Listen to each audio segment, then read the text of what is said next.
ಏನು ಈ cockroach party ಅಂತೇಳಿ ಇದೊಂದು ಜಿಲ್ಲೆ ಪಾರ್ಟಿ ಅಂತ ಆ ಹೋರಾಟ ಸಂಪೂರ್ಣವಾಗಿ ನಕಲಿ ಹೋರಾಟ ಅಂತ ಹೇಳಿ ಇಚ್ಛೆ ಪಡ್ತೀವಿ. ತೀವ್ರವಾಗಿ ಖಂಡಿಸಬೇಕಾಗಿದೆ.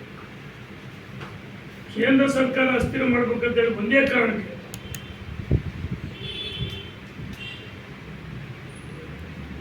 ಹಿಂಸಾಚಾರ,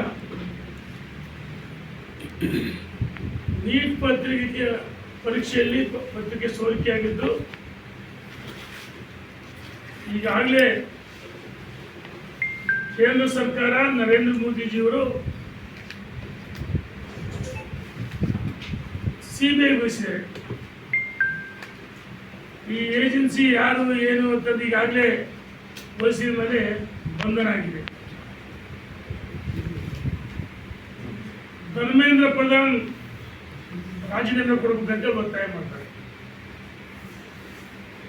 ಧರ್ಮೇಂದ್ರ ಪ್ರಧಾನ್ ಇದರಲ್ಲಿ ಯಾವುದೇ ಪಾತ್ರ ಇಲ್ಲ.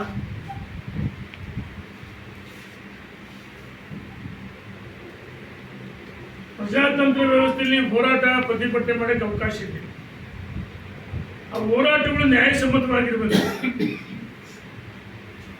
ಯಾರೋ ವ್ಯಕ್ತಿ ವಿದೇಶದಲ್ಲಿ ಕುಳಿತು ವಿದೇಶಿ ಫಂಡಿಂಗ್ ಇಂದ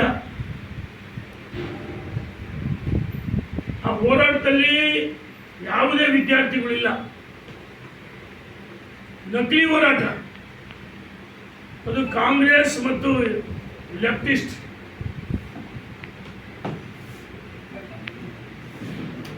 ಆ ಹೋರಾಟ ಕಾಂಗ್ರೆಸ್ ಮತ್ತು ಇದರ ಕೃಪಾಪೋಷಿತ ಮಂಡಳಿ ತಪ್ಪಾಗಲಾರದು. ಹಿಂಸಾಚಾರಕ್ಕೆ ಪ್ರಚೋದನೆ ಮಾಡಿದ್ದು ಇದೇ ಕಾಂಗ್ರೆಸ್ ಮತ್ತು ಬೇರೆ ಬೇರೆ ಪಕ್ಷಗಳು. ಈ ಹಿಂದೆ UPA ಸರ್ಕಾರ ಇದ್ದಾಗ ಅಥವಾ ರಾಜ್ಯದಲ್ಲಿ ಕಾಂಗ್ರೆಸ್ ಸರ್ಕಾರ ಇದ್ದಾಗ ಪತ್ರಿಕೆಗಳು ಸೋರಿಕೆ ಆಗಿದೆ. ಅವ ನೀವು ರಾಜೀನಾಮೆ ಕೊಟ್ಟಿದ್ರ್ಯಾ?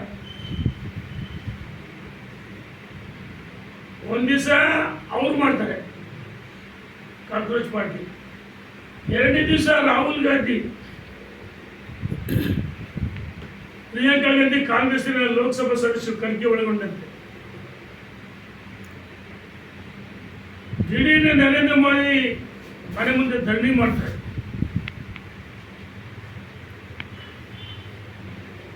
ಹೋರಾಟಗಳು ಮಾಡೋದಕ್ಕೆ ಅವಕಾಶ ಇದೆ. ಆದರೆ